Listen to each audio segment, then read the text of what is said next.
Hello student, आपका नई session hello student आपका नई सेशन 2025-26 8 ग्रेड अभ्यास पुस्तिका क्लास 7 सामाजिक विज्ञान, जिसका यहाँ पर अध्याय 5 का नाम है। अध्याय 5 जनजातियाँ, खनाव दोष और एक जगह बसे हुए समुदाय। हाथियों को पकड़ने और दूसरे राज्यों में निर्यात करने का व्यापार किस राज्य द्वारा किया जाता था? ऑप्शन है गढ़कटंगा, Gorha, Chutiya, Mandla. Right answer A Garhkatanga. ठीक है, आगे स्थानांतरीय कृषि की जाती है। ऑप्शन एक ही जगह पर जगह बदल बदल कर बंजर जगह पर, मरुस्थलीय जगह पर। इसका जो सही आंसर है बी वाला ऑप्शन, जगह बदल बदल कर। ठीक है, प्रश्न तीन 1565 ईस्वी में किसके नेतृत्व में मुगल सेनाओं ने गढ़कटंगा पर हमला किया था?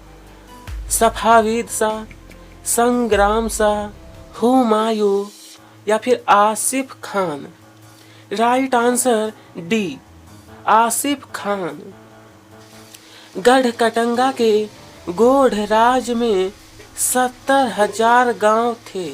इसका उल्लेख मिलता है बाबरनामा में, अकबरनामा में, आईने अकबरी में, बृहत कथा में। राइट आंसर बी, अकबरनामा में। ठीक है, प्रश्न 5 अहोम लोगों ने किस फसल की खेती में नए नए प्रयोग किए? ऑप्शन गेहूं, चना, चावल, मक्का। राइट आंसर सी, चावल। ठीक है, रिक्त स्थानों की पूर्ति कीजिए। जैसा बोला है, प्रत्येक जनजाति के लोग यहाँ पर लिखना है नातेदारी के बंधन से जुड़े होते थे। आज के इतिहासकार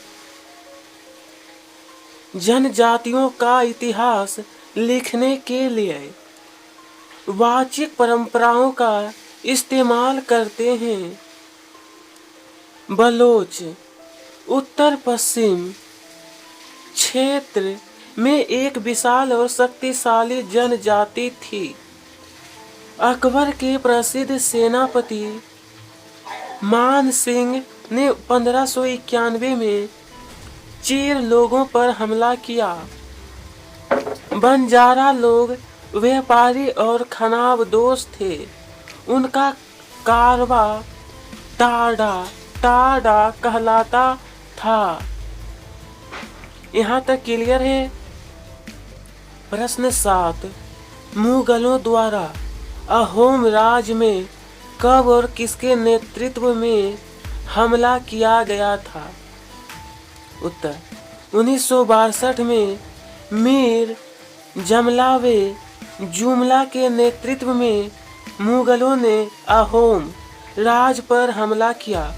बहादुरी से सामना करने के बावजूद अहोम लोगों की पराजय हुई। इस तरीके से प्रश्न नंबर 7 का उत्तर लिखना है। प्रश्न 8 जनजातियां अपना जीविकोपार्जन किस प्रकार करती थी? तो इसका उत्तर रहेगा जनजातियां खेती से अपना जीविकोपार्जन करती थी। कुछ दूसरी जनजातियों के लोग शिकारी, संग्राहक या पशुपालक थे। प्रायः वे अपने निवास स्थान के प्राकृतिक संसाधनों का पूरा इस्तेमाल करने के लिए इन गतिविधियों का मिला जुला रूप अपनाते थे।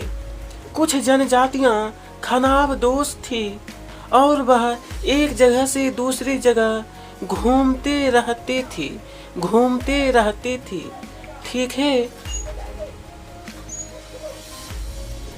प्रश्न 9 अहोम राज में जिन लोगों से जबरन काम लिया जाता था वे क्या कहलाते थे? वे तो देखिए यहाँ पे, अहोम राज में जिन लोगों से जबरन काम लिया जाता था वे पाइक। विद्यार्थी यहाँ पर पाइक है कि वे पाइक कहलाते हैं। ठीक है। नंबर 10 है खनाब दोष। किसे कहा गया है खनाब दोष? तो इसका उत्तर है खनाब दोष घुमंतू लोग होते हैं। उनमें से कई पशुचारी होते हैं जो अपने रेबर और पशु वृंद के साथ एक चरागाह से दूसरे चरागाह घूमते रहते हैं। उनका जीवन दूध और अन्य पशुचारी उत्पादों पर निर्भर होता था। ठीक है। इस तरीके से उत्तर लिखना है। प्रश्न 10 बोला था खनाब दोष किसे कहते हैं? बिल्कुल सरल रूप बताया गया है। नंबर 11 रानी दुर्गावती को गढ़कटंगा की बागडोर क्यों संभालने पड़ी? क्यों? तो देखिए, दलपत की मृत्यु कम उम्र में ही हो गई। रानी दुर्गावती बहुत योग्य थी और उसने अपने 5 साल के पुत्र वीर नारायण के नाम पर शासन की कमान संभाली।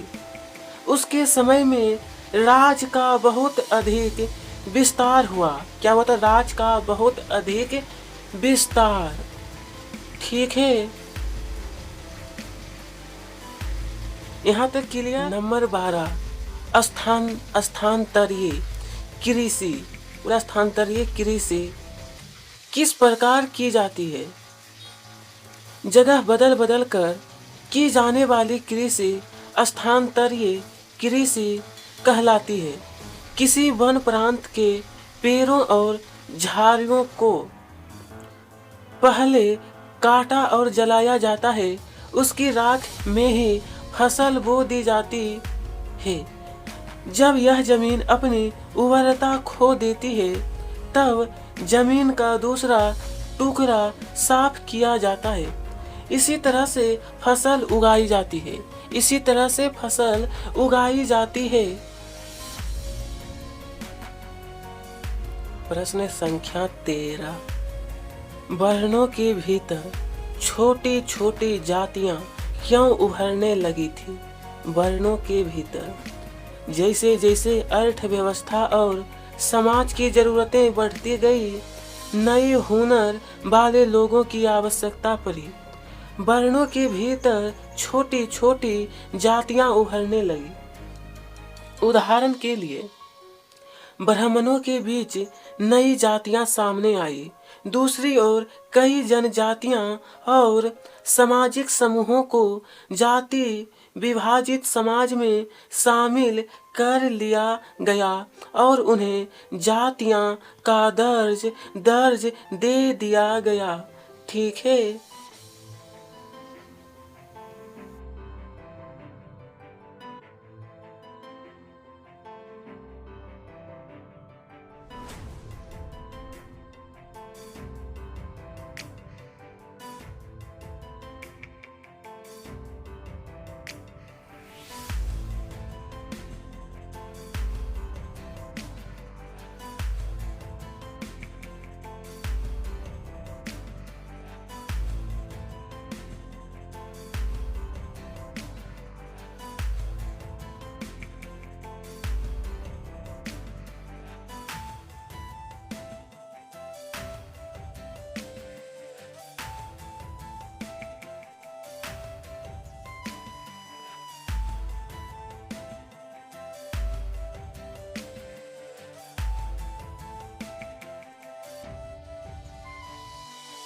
प्रश्न संख्या 16 गोंड एवं अहोम समुदाय की सामाजिक व्यवस्था की तुलना कीजिए।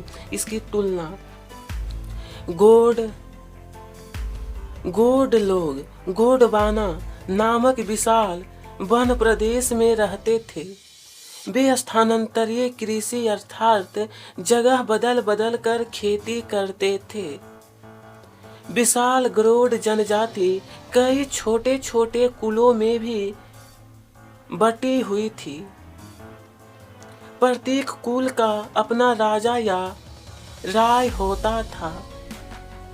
यहाँ पर ध्यान दीजिए, यहाँ पर बटा होगा, यहाँ पर आपको लिखना है बटा, ठीक है। अहोम लोग मजदूरा म्यांमार से आकर 13वीं सदी में ब्रह्मपुत्र घाटी में आ बसे। उन्होंने मुहैया अनुभूत स्वामी लोगों की पुरानी राजनीतिक व्यवस्था का दमन करके नए राज्य की स्थापना की। 16वीं सदी के दौरान उन्होंने चुनौतियां और कोच हाजों के राज्यों को अपने राज्य में मिला लिया।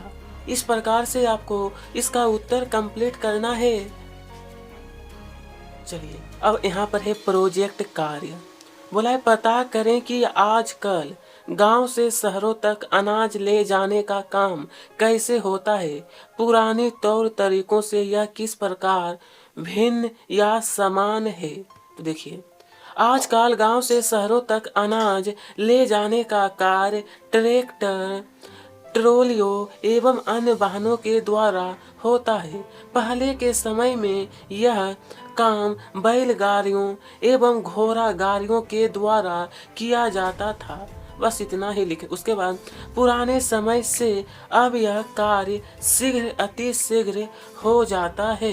ठीक है, तो इसी के साथ आज का वीडियो समाप्त हुआ। नेक्स्ट वीडियो कौन सा चैप्टर पर चाहिए हमें कमेंट बॉक्स में ज़रूर बताएं। आप सभी को तहे दिल से धन्यवाद।